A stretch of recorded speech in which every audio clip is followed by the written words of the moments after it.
Assalamualaikum warahmatullahi wabarakatuh. Iki ngaji santai-santai napa muhasabah. Muhasabah itu kalau Kiai Jawa maknani itu ngoreksi diri sendiri. Jadi menghitung diri sendiri. Ini pas bidang yang saya tekuni tadi karena Habib Ahmad yang minta kemarin sama ibu siapa dari Indonesian Power itu. Ibu Lia, saya turutin sekaligus saya sambil belajar terus tentang muhasabah. Dalam konteks Indonesia, muhasabah itu sudah jadi perilaku ya. Karena dulu orang tua saya, guru-guru saya kalau ngandani itu, bayangkan kalau kamu jadi dia. Jadi misalnya kita mentang-mentang atasan, otoriter sama bawahan. Bayangkan kalau kamu jadi yang bawahan itu kayak apa? Laukun tamakanah, kalau orang Arab bilang, bayangkan kalau kamu di posisi dia. Makanya guyonannya orang-orang Indonesia itu kan orang ngaramkan judi gitu, bareng dikasih tahu. Tapi yang menang anak jenengan, alhamdulillah. Ternyata ngaramkan itu karena ada anaknya. Kalau anaknya yang menang ya seneng. Meskipun itu guyonan, tapi saya punya padanan itu dalam kitab Hikam. Nabi Ibrahim itu Khalilur Rahman, tentu bencinya minta ampun sama yang namanya maksiat. Suatu saat beliau diterbangkan di alam malakut. Itu kalau di Hikam saya halaman 15 juga. Saya masih ingat betul. Mungkin kalau Anda beda halaman karena beda cetakan. Setelah diterbangkan di alam malakut, diperlihatkan sama Allah, ada orang pezina, ada orang syaribul khomri, ada orang mabuk, ada orang macam-macam. Allah tanya sama Nabi Ibrahim, bagaimana pendapat kamu Ibrahim tentang mereka yang maksiat? Kata Nabi Ibrahim, ya Allah, habisi saja mereka. Mereka hidup di bumi engkau, makan rezeki engkau, kemudian mereka tidak taat sama engkau. Singkat cerita, di fase itu, saya ulang lagi, di fase itu Allah nurutin sampai sekian peristiwa, mungkin 3 atau 4. Sudah setelah sekian tahun Nabi Ibrahim lupa peristiwa itu, kemudian beliau diminta menyembelih anaknya. Ini versi kitab Hikam. Memang versinya banyak tentang kenapa Nabi Ibrahim disuruh menyembelih anaknya. Ketika mau menyembelih anaknya, Nabi Ibrahim ragu. Huwa samratu fuadi, anak saya ini buah hati saya, kenapa engkau suruh menyembelih? Terus kata Allah, apa kamu tidak ingat ketika kamu saya angkat di alam malakut, kemudian kamu usul bunuh-bunuh, saya tidak mempertimbangkan usul Anda, tapi kenapa sekarang saya merintahkan kamu mikir gitu? Terus, ya karena ini anak saya ya Allah. Terus kata Allah, rumang samu wong sumpukon mata ini gak gawean kau sing gawe kowe enak wae usul mata ini. Jadi saya yang bikin, kemudian Anda enak aja usul membunuh. Semenjak itu Nabi Ibrahim itu di eranya itu asfaqun nas, orang paling sayang sama manusia. Karena kadang kita keras itu ya kebetulan itu udah anak kita, ada keluarga kita. Cara orang Jawa itu kan gitu ya, kalau ada perempuan terus macak yang macam-macam pakai sepeda motor cowok, terus wah itu luput suwuk, semoga-moga gini. Tapi setelah dikasih tahu, niku ponakane jenengan, semoga-moga selamat.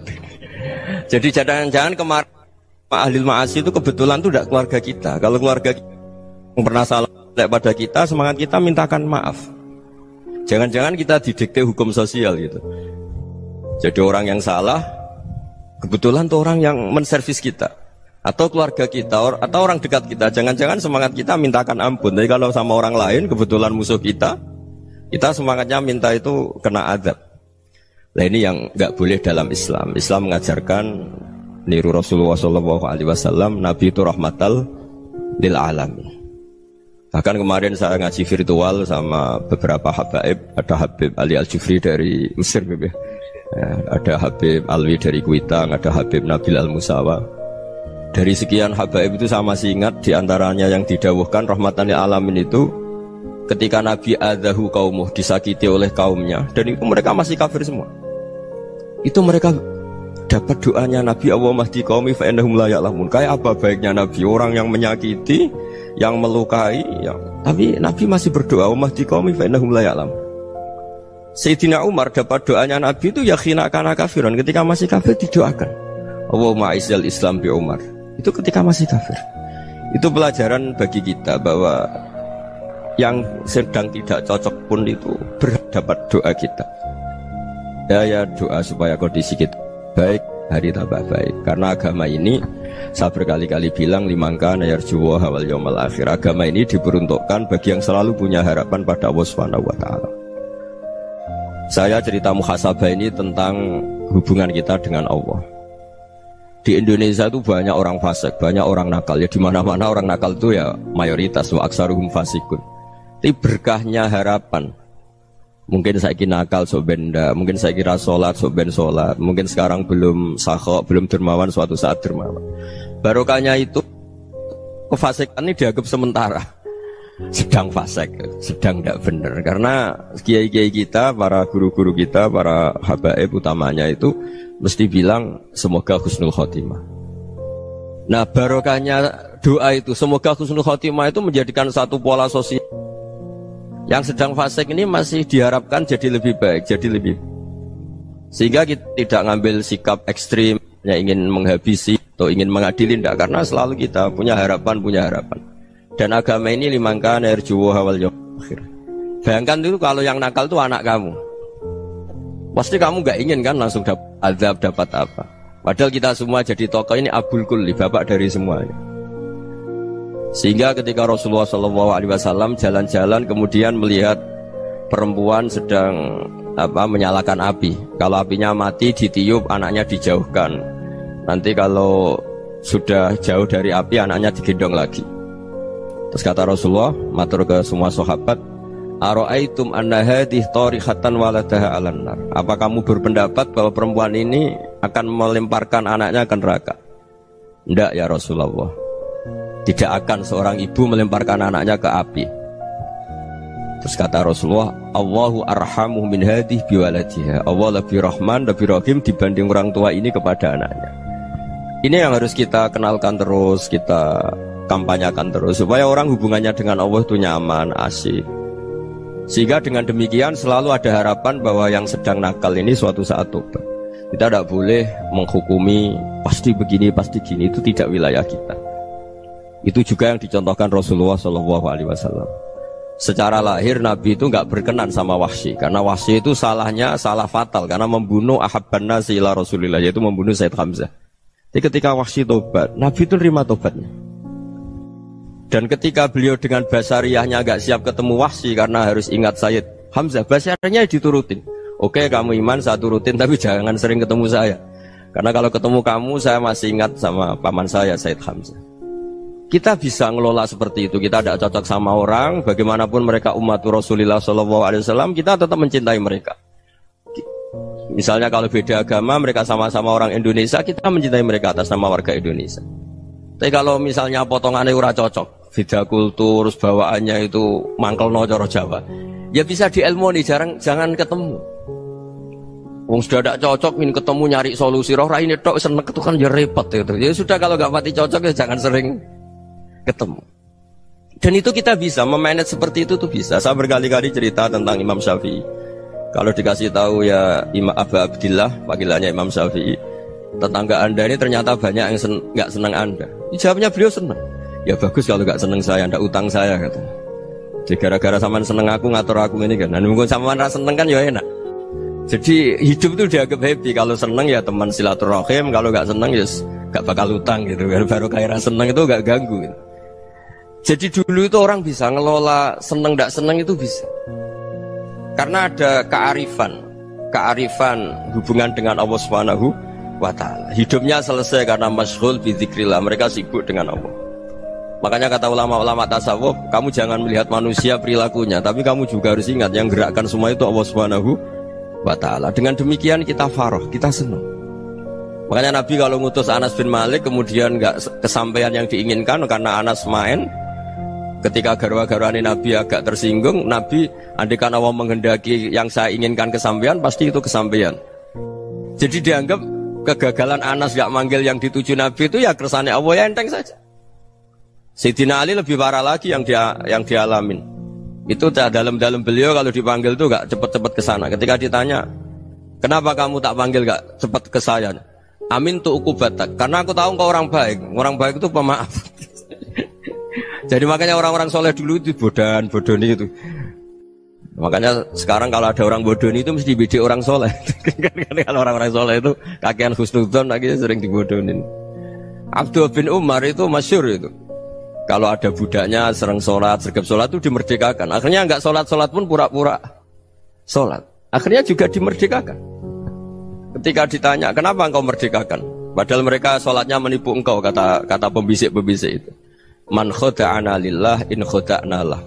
Dia nipu atas nama Allah, berarti saat tertipu juga atas nama Allah. Gak masalah dong, semuanya demi Allah Subhanahu wa ta'ala. Jadi ketika kita ketemu mensifati Allah Ta'ala itu ghafir, Allah pemaaf. Jangan kamu gak fair untuk diri kamu nyifati Allah ghafir, pada orang lain Allah kamu sifati syadidul iqab.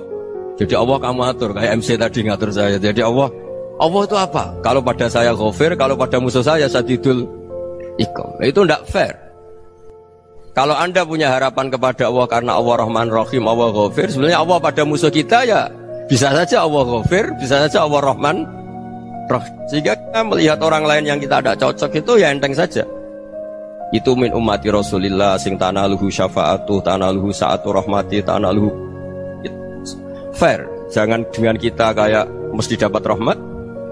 Jangan orang lain kayak Allah pasti syadidul iqab. Itu tidak boleh. Sehingga ketika ada orang Badui, singkat cerita orang Badui ini kencing di masjid, semua sahabat membentak dia. Yang enggak bentak hanya Nabi tok. Saking mangkalnya orang ini karena semua sahabat bentak kecuali Nabi. Setelah dibenarin Nabi, terus Nabi nyuruh Sobbu Ali Dhanuban min ma'in. Setelah disucikan masjid itu, dia berdoa keras sekali.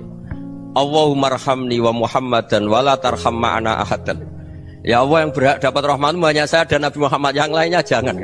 Karena yang lainnya tuh jengkelin, gitu aja saya salah dimarah-marahin gitu. Jadi kalau kamu doa terbatas ya kayak orang Bedui ini, kayak orang Arabi. Apa kata Nabi? Laqad tahajjarta wasi'an. Allah yang rahmatnya luas menjadi kamu sempitkan. Karena kamu mau atur Allah hanya rahman pada Indonesian Power, pada NU, pada kita, yang orang lain gak perlu dapat. Itu kan kasihan Islam, karena Islam terus gak dimiliki semua orang.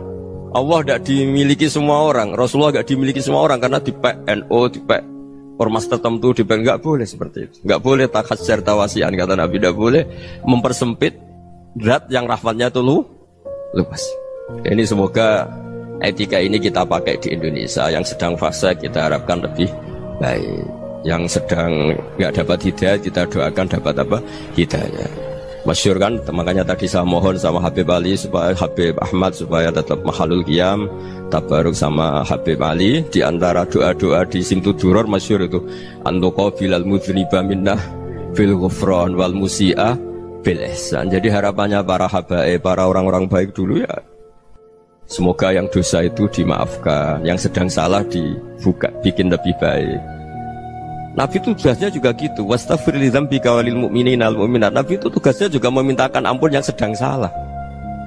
Nah ini cobalah jadi etika kita, muhasabah kita. Jadi muhasabah itu cara berpikir kita set, kita pikir ulang. Ternyata semangatnya seorang Nabi itu wastaghfir li dzambika walil mu'minun. Semangatnya itu memintakan ampun. Orang ahli tafsir tahu semua kalau Nabi itu tidak mungkin dosa. Jadi itu khitabun Nabi wa urida bihi ummatu, itu khitab Nabi, tapi yang dimaksud itu umatnya, karena Nabi tidak akan mengalami dzambun, tidak akan mengalami dosa. Sekarang enggak, kadang-kadang kita ini kalau orang lain salah itu semangat.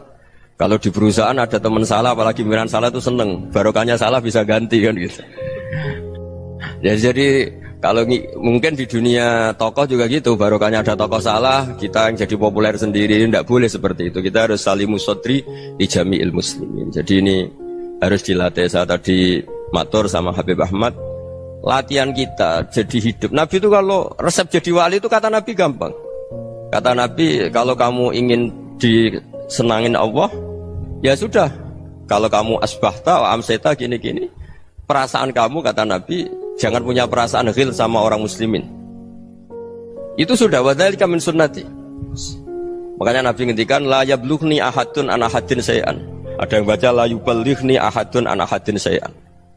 Seseorang jangan melaporkan ke saya tentang salahnya yang lain. Fa inni akhruju ilaikum wa ana salimus sadri. Karena saya ingin ketemu sampean semua dalam keadaan salimus sadri, tidak punya perasaan apa-apa. Karena kalau nurutin pembisik, nurutin informasi itu ya repot, karena orang pasti sepihak. Ada kiai yang top datang ke kampung-kampung ning desa-desa, kata yang seneng itu punya akhlak. Wah itu bagus orang besar datang ke kampung-kampung. Kata yang nggak seneng, Oh itu jobnya kayak kecil kok diambil, itu kan ya kasihan itu kan sudut pandang. Makanya saya sering bilang akal kita ini cukup untuk mentasdik Rasulullah Shallallahu Alaihi Wasallam. Meskipun perasaan kita kadang orang Jawa itu beda. Saya berkali-kali bilang sama peneliti dari Jogja, kenapa sih Gus para nabi itu kok poligami istrinya banyak? Nabi Dawud katanya itu berapa? Nabi Sulaiman malah jumlahnya agak terbatas ini. Nabi Muhammad itu paling sedikit. Saya tanya gini, perempuan itu orang lemah, jadi kalau nolong orang satu gimana baik, kalau nolong orang dua ya lebih baik, ya sudah kira-kira seperti itu. Paling tidak akal kita masih tahu kalau orang baik itu kan mesti baik, nolong orang satu baik, nolong orang dua ya lebih baik, nolong orang tiga lebih baik. Tapi kalau kamu orang nggak baik, satu saja kamu terlantarin, kamu miskinkan, kamu ya tinggal diukur kan. Kalau orang baik nambah baik, tapi kalau orang buruk tambah buruk. Nah itu akal. Akal kita bisa menganalisis kenapa sih nikah itu ada yang poligami, ada yang enggak. Sudah ukur saja diri kamu. Misalnya kayak saya elek keriting, rabi terus, memperbanyak wong elek. Orang perilaku netok raine dadi elek kabeh gitu. Tapi nak kowe ku ganteng, alim, ganteng, sugih. Anake ganteng-ganteng, berhubung kowe saleh ahli swarga kabeh. Mertua yo bangga karena karir kamu meyakinkan. Ini mertua kamu aja gak bangga mau nambah. Ipar gak bangga, mertua gak bangga, desa kamu yang kamu wayai juga gak beda dengan Nabi ketika nikah Juwairiyah itu gak ada pernikahan sebarokah Nabi dengan Juwairiyah itu Azharu Rasulillah. Di situ habis perang banyak tawanan, gara-gara jadi besanya Nabi langsung dibebaskan semua karena Azharu Rasulillah. Sekarang besanya Kanjeng Nabi. Dulu Abu Sufyan mangkalnya bukan main sama Nabi, gara-gara putrinya dinikah terus langsung jadi. Kalau kamu kan enggak, nikah satu, nikah lagi, satu kampung musuhi kamu karena istri pertama ya cemburu, yang kedua agak bangga. Wah itu selesai itu di dunia wal akhirah. Maksud saya nganalisis Islam itu harus pakai akal. Dan akal yang dipakai, ini saya bawa ke kitab Ihya, adalah pikiran-pikiran para ulama. Makanya ketika Imam Ghazali ketika ditanya fakaifa bi muslimin fasikin asawwaha fi jami'i amri, kalau kalian ketemu orang fasik, orang Islam tapi fasik, perilakunya nggak ada yang benar. Kata Imam Ghazali jawabnya lucu, aneh. Ma min muslimin illa wa islamuhu ta'ah. Tidak ada orang Islam kecuali dia mau Islam, membenarkan Allah dan Rasul itu sudah taatnya dia. Kok kamu tidak bisa melihat taatnya dia? Dia pikirannya kan ini pemabuk, ini tukang apa. Tapi kata Imam Ghazali, sebenarnya kamu masih bisa berpikir positif. Ma min muslimin illa wa islamuhu ta'ah. Tidak ada seseorang Islam ketika dia milih Islam itu pasti ada taatnya, yaitu tasdik pada Allah dan tasdik kepada Rasulullah Shallallahu Alaihi Wasallam. Jadi dengan pola seperti itu, maka di antara guru-guru kita yang modern ya di era Mbah Maimun, di sini ada Habib Ahmad, Habib Salim, syair yang sering dibaca beliau adalah ada orang munajat sama Allah. Ini cerita munajat. Itu orang itu ngendikan gini, ana musnibun, ana mukhtiun, ana asi, huwa rahimun, huwa ghafirun, huwa afi. Ya Allah, saya mukhti, saya orang yang salah. Ana musnib, saya orang yang dosa. Ana asin, saya sering maksiat. Tapi engkau ya Allah, engkau ghafir, pemaaf. Engkau rahim, maha pengasih. Engkau afin, yang mudah memaafkan. Kata orang ini, ya agak kurang ajar, tapi saking senengnya sama Allah. Qobal tuhunna salasatan bisalasat. Ya gini saja ya Allah, sifat engkau diadu dengan sifat saya. Engkau Tuhan, Gusti, nggak boleh kalah katanya. Terus wasatahliban ausofu ausofi, dan engkau pasti pemenangnya gitu. Jadi ada orang rayu Allah dengan cara seperti itu ya ada ya. Saya ini manusia, salah saya banyak. Engkau ampunannya banyak. Engkau Tuhan, Gusti, nggak boleh ampunan Anda, ampunan engkau kalah dengan salah saya. Nggak boleh Tuhan kok kalah. Jadi untuk supaya orang punya harapan gitu. Banyak juga wali-wali yang jadab ketika datang ke makam Rasulullah SAW. Itu kalau dongo ya agak kacau sebetulnya, cara syariat agak kacau. Ya Allah, engkau punya dua pilihan. Jika engkau menjadikan saya soleh, surah habibu, yang senang kekasihmu, yaitu Rasulullah SAW. Tapi jika engkau menjadikan saya fasik, surah adubu, yang senang itu setan. Monggo jenengan mau menyenangkan kekasih jenengan, mau menyenangkan musuh jenengan, monggo jenengan bebas kok memilih. Mestinya Allah ya senang menyenangkan kekasihnya. Jadi ya, intinya Allah dipaksa untuk menjadikan dia orang soleh gitu. Jadi kayak kemarin itu Pak Gus siapa yang kesini itu kuliah ke sini itu sama Habib Ahmad. Saya pertama nggak mau, lama-lama Habib Ahmad. Ini gimana Gus? Orang taunya saya dekat jenengan, kalau nggak kasil saya waduh. Ini kayak doanya wali yang tadi. Nggak punya pilihan, nggak ada pilihan. Ini. Jadi saya mohon muhasabah itu dimulai cara berpikir. Makanya di sini sebetulnya tag ini supaya dapat barokahnya Ihya. Ini kitab yang disenangi para habaib, para ulama. Sebetulnya tag di muhasabah itu redaksinya gini ya, yang lengkap. Hasibu anfusakum qabla an tuhasabu wa zinuha qabla an tuzanu wa tahayya'u lil ardil akbar. Jadi ada kata wazinu, jadi ukur. Perilaku Anda ini diukur, ditakar. Misalnya kita sebagai suami kan ya punya hal-hal yang kita tidak ideal. Corong Jawa mesti pesek, cara rezeki ya pas-pasan ya. Dan kita juga kalau makanya agak boleh tanya istri begini, apa saya cinta pertama Anda? Pasti ada kecewa. Orang jadi istri hanya korban terakhir itu. Sudah. Karena orang kalau ngelamar kemana-mana gak jadi, yang jadi istri itu pasti korban terakhir itu. Jarang istri pilihan pertama, jarang. Ayo semua yang nikah. Rata-rata itu pilihan Anda pertama Pak, dari sekian ditolak di mana-mana terus. Ya perempuan terakhir. Kamu juga korban terakhir gitu. Itu wali-wali dulu kalau ngandani kita itu sederhana. Antal ini masyhur diceritakan Habib Zain bin Semit dalam kitab Al-Manhajus Sawi. Antalam tajid min nafsika kullama turid. Fa kaifa turidu min ghairika kullama turid. Kamu yang ingin ideal saja kamu tidak menemukan pada diri kamu untuk menjadi ideal. Kamu kan ingin ganteng, ingin punya uang banyak, ingin perilaku Anda sempurna. Anda saja yang punya keinginan tidak bisa mewujudkan keinginan Anda sendiri.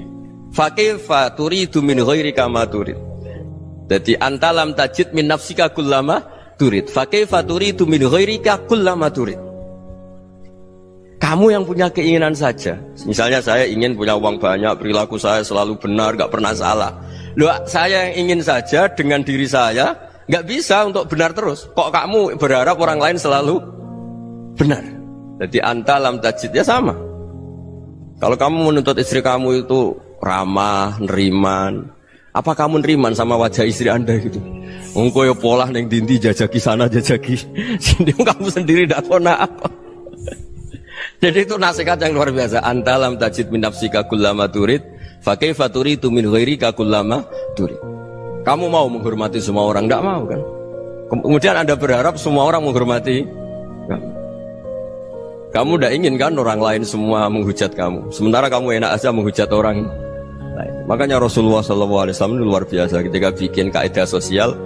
Apa la yu'minu ahadukum hatta yuhibba li akhihi ma yuhibbu li nafsi. Jadi kalau ukuran iman itu sederhana. Kalau sesuatu itu baik, nyaman bagi Anda ya bayangkan itu pada teman Anda. Misalnya Anda bangun tidur sudah acak-acakan, gak punya uang, utang jatuh tempo, kan gak ingin ketemu orang. Ya kamu jangan bertamu ke jenis ini karena dengan kamu yang alami juga gak siap ketemu orang. Makanya ada Habib Alim itu dilapuri sama seseorang. Beb, dulu teman saya itu ketika saya kaya itu sering main ke saya. Setelah saya miskin, mereka tidak main ke saya. Kata Habib itu bagus, sunahul begitu itu bagus. Coba kalau kamu dulu kaya, teman kamu main kan kamu gaya. Di rumah ada makanan, bisa hormat tamu. Setelah kamu miskin jadi buruh manol di pasar atau buruh bikin boto, teman kamu datang, malu enggak kamu? Mendingan enggak datang gitu. Akhirnya baru, oh ya alhamdulillah kalau gitu. Loh ya kan dulu teman kita datang, kita ada Alphard, istri cantik, rumah bagus lah, kita miskin, buruhnya orang pas dibentak-bentak, teman kamu udah datang. Milih datang kamu enggak kalau setelah kamu jatuh? Enggak kan? Jadi barokahnya ilmu itu terus. Ya, tapi kadang-kadang orang tuh, wah setelah saya miskin teman-teman enggak kasih ke sini. Ya kalau kamu sudah jatuh, teman-teman kamu situ jadi tontonan. Ya mulai sekarang cara berpikir itu dirubah. Dulu yang namanya kiai itu kalau diundang orang itu ya agak-agak senang. Semenjak saya itu agak rubah. Mengundang kiai, ngatur kiai itu tak haram-haramkan ya ada lumayan lah sekarang itu sudah mulai agak beretika. Dulu itu ngundang tuh tanggalnya ditentukan, jamnya ditentukan, enggak mikir apa kiai saat itu nganggur, enggak. Punya wadifah, enggak. Dia milih tanggal yang dia nganggur, enggak mikir pas itu kiainya nganggur apa, enggak. Ya saya hanya cerita aja, kamu tersinggung ya monggo, boten nggih monggo itu kan. Jadi saya mohon lah supaya tadi saya juga matur ke Habib Ahmad. Jadi untuk orang merasa ikut sunnah Rasul itu gampang sekali kata Sayyid Muhammad. Dulu Nabi berpakaian ala daerahnya. Kalau mikot ya pakai mikotu baladi. Karena Nabi orang Madinah dan beliau berdomisili di Madinah, ya misalnya mikotnya dari Bir Ali misalnya. Tapi kalau Anda orang kawasan Tanim mau umrah ya dari Tanim. Misalnya kawasan Jirona ya dari Jirona. Artinya apa? Kamu ngambil mikot karena Nabi mikot misalnya dari Bir Ali, bukan berarti kamu harus seperti Nabi di Bir Ali. Kamu orang Mekah, misalnya kamu orang Tanim, orang ya harus dari mikot itu apa? Baladi. Sama, makanya di fikih-fikih itu kalau tahnik anak, Nabi orang Arab, halawiyatnya kurma ya kurma. Kalau orang Jawa sedegan, semua bodoh-bodoh. Ya bodoh-bodoh manis. Jadi ini tabaruk sama Sayyid Muhammad, ini ada murid beliau Habib Ahmad, saya baca supaya orang itu merasa ikut Nabi itu gampang sekali. Ini saya baca ya di halaman tadi disaksikan Habib Ahmad 433 di kitab apa begini? Manhajus Salaf fi Fahmin Nusus. Itu kata Sayyid Muhammad, wa kanat sunnatu Rasulillah annahu yat'amu ma yajiduhu fi ardi wa yalbasu ma yajidu wa yarkabu ma yajidu mimma abahu Allah ta'ala. Faman istamala ma yajidu fi ardi fa huwa al-muttabi' lis-sunnah. Kama annahu hajjal baita min madinati. Faman hajjal baita min madinati nafsihi fa huwa al-muttabi' lis-sunnah. Wa illam takun hadhil madinatu tilka. Jadi intinya misalnya Nabi dulu itu ngasih sedekah kepada fakir miskin ya pakai dinar, dirham. Ya kalau orang misalnya sedekah pakai rupiah ya sudah ikut sunnah Nabi. Jangan lu Nabi pakai dinar loh, kamu kok pakai rupiah. Dulu dinarnya Nabi udah ada tulisannya Bank Indonesia, kamu ada tulisannya Bank. Ya tidak ada seperti itu. Ya jadi misalnya Nabi sedekah pakai tamar atau pakai al-aqid, ya kita pakai beras, pakai apa. Supaya orang tuh bahwa Rasulullah itu milik kafatal linnas, milik semuanya. Sehingga merasa ikut sunnah Nabi itu ya semuanya. Makanya dulu Mbah Mun kalau motivasi saya supaya bombong, kalau orang Jawa bilang bombong. Wong Jawa itu mesti ono wong alim. Beliau menyontohkan Mas itu Mbah Fadol, Senori, Mbah Ihsan Jambes. Itu bisa ngarang-ngarang kitab luar biasa. Padahal beliau bukan orang Arab. Imam Sibawai itu orang Persia, Imam Ghazali orang Tus itu juga ikut Persia. Kata Mbah Mun, wong sing ora Arab lah mesti untuk jatah alim kata beliau. Karena Nabi itu diutus kafatal linnas. Nanti kalau orang yang alim itu Arab tok, berarti tidak ada perwakilan dari Afrika, dari Asia Tenggara, dari mana-mana. Makanya karena Nabi statusnya itu kafatal linnas. Jadi kita harus bangga sebagai Muslim, sebagai orang Indonesia karena misalnya Wali Kutub. Dulu terkenalnya hanya ada di Yaman, di mana. Ternyata pernah ada juga di Indonesia dan seperti Habib Abu Bakar Segaf Gresik. Jadi ya artinya kan tetap orang Indonesia meskipun beliau zuriyah Rasul kan ya sudah orang apa? Orang Indonesia. Zuriyahnya Habib Ali Simtuduror sekarang di Solo. Jadi Indonesia juga dapat alawin banyak dari Sadatin al-Alawin juga banyak. Jadi saya mohon barokahnya ngaji seperti ini. Melihat orang lain tuh gampang, bayangkan tuh kalau anak kamu. Makanya Nabi nanti kalau nggak percaya lihat di Hikam nomor 15 di kitab saya itu. Di situ dijelaskan oleh Hikam, jangan-jangan semangat Anda pada orang yang maksiat, pada orang yang keliru supaya dihukum itu karena kebetulan itu udah anak Anda, itu udah keluarga Anda. Coba kalau itu keluarga Anda. Makanya kalau saya guyonan di Jogja itu ada pembantu mecahkan piring terus dimarahi majikannya, saya mesti guyon gitu. Pasti itu pembantunya tidak cantik. Kok bisa Gus? Andekan cantik dan kamu senang mecahno piring satu, piring 1000 ora iso ngamuk. Ternyata ngamuknya tuh karena mecahkan piring apa karena plus tidak cantik. Coba jawab para lelaki nih. Kamu marah sama orang maksiat tuh karena maksiat karena plus itu udah anak Anda. Bayangkan kalau itu anak Anda. Itu hebatnya Rasulullah SAW. Karena kita yang salah pun kadung umatnya, Nabi tetap ngasih fasilitas syafaati li ahlil kabair min ummati. Kayak apa baiknya Nabi? Udah ikut maksiat tapi ikut fasilitasi ngasih syafaat. Loh kalau li ahlil ibadah kan wajar. Nabi ketika ini syafaati li ahlil kabair min ummati. Ya karena tadi logika yang dibangun Rasulullah itu logika yang luar biasa. Kita semangat orang lain kena hukuman itu karena kita tidak punya ra'fah, tidak punya rahmah. Coba kalau Rasulullah yang bil mukminina raufur Rahim. Semangatnya itu mendoakan supaya tobat, mendoakan diampuni. Dan itu juga yang diperintahkan oleh Allah Subhanahu wa taala, wastaghfir li dzambika walil mu'minina wal mu'minat. Ya semoga barokahnya ngaji ini, barokahnya Habib Ahmad, barokahnya Maulid Simtud Duror, barokahnya semua kitab Madaih, Tibak Berjanji semuanya, barokahnya Ikhya, barokahnya Said Muhammad, barokahnya guru kita semua, Mbah Maimun, bapak saya. Kita ini ngikuti manhaj, ya, ngikuti apa? Manhaj. Saya sering didhawuhi Mbah Mun, kenapa ihdinas siratal mustaqim bukan siratoka? Bukan jalan engkau ya Allah, karena Allah itu nggak bisa kamu tiru. Allah itu tidak tidur, tidak makan, tidak kesel, tidak capek. Yang bisa ditiru itu siratal ladzina an'amta alaihim. Yang bisa ditiru manusia ya niru manusia. Karena Allah itu tidak bisa ditiru. Makanya ihdinas siratal mustaqim siratal ladzina. Dan niru siapa? Niru guru-guru kita. Termasuk niru cara pandang. Jadi misalnya ada orang awam di rumah itu hanya delok reng, delok tikus liwat, itu kan kayak nganggur. Kok ora tahajud malah mendelok reng. Melihatnya jangan gitu. Huwa tarokal ma'asiyah. Dia di rumahnya ndak dugem, ndak kemana-mana. Dia berarti malam itu tarkul ma'asi. Tidak nyopet, tidak garong, tidak ke tempat maksiat. Susahnya apa sih husnudzon? Jadi jangan lihat huwa tarkut tahajud, huwa tarokat tahajud, wa taroka qiyamal lail. Oke ya, namanya orang begitu ya tidak tahajud, tidak qiyamul lail. Tapi susahnya apa sih kamu bilang huwa tarokal ma'asiyah? Dia juga meninggalkan maksiat, dan tarkul maksiat itu ibadah. Supaya orang tuh gampang lah husnudzon sama orang muslim. Ini orang mukmin, orang yang luar biasa. Di mata Allah itu orang yang luar biasa. Kayak tadi Imam Ghazali, kalau saya ketemu orang muslim kemudian dia tidak pernah baik, gimana? Kata Imam Ghazali, ma min muslimin illa wa islamuhu ta'ah. Tidak ada orang Islam ketika dia mentasdihkan Allah dan Rasulullah, berarti dia juga punya taat. Ya ini latihan saja, sing iso nglakoni Habib Ahmad kula namung cerita mawon. Kula cerita secara akademik, saya punya kitab, saya baca dan alhamdulillah kita paham barokahnya para guru, dan supaya terbiasalah. Sebaik-baiknya ibadah husnudzon billah wa husnudzon bil mu'min. Soal tidak cocok ya diilmoni tadi ya, namanya nggak cocok ya jangan sering ketemu. Seperti Rasulullah SAW, beliau karena sangat mencintai Said Hamzah, ketemu orang yang pernah begitu sama Said Hamzah ya beliau secara basyariah tidak siap. Tapi beliau secara cara bahasa sekarang, secara profesional, kalau beliau seorang nabi dan harus menerima tobatnya siapapun ya diterima. Saya meskipun dengan A, B gak cocok karena dia begini-begini sama saya, tapi saya ingat dia sholat, dia baca sholawat, dia mencintai Rasulullah, ya kita hormat. Ya soal gak cocok ya di manage tadi ya, zuruhiban tasdid huban. Kalau gak pati cocok ya jangan sering ketemu, bawaannya enak nanti. Ya semuanya itu diilmoni lah.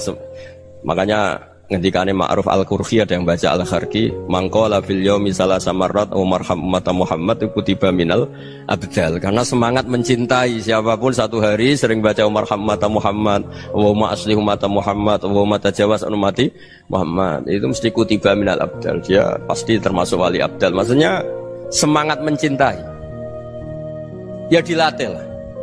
Misalnya Indonesia Power atau PLN, andai kan tidak ada PLN tuh kayak apa? Orang nggak bisa ngaji, tidak bisa aktivitas. Ya barokahnya ada PLN, barokahnya jasanya.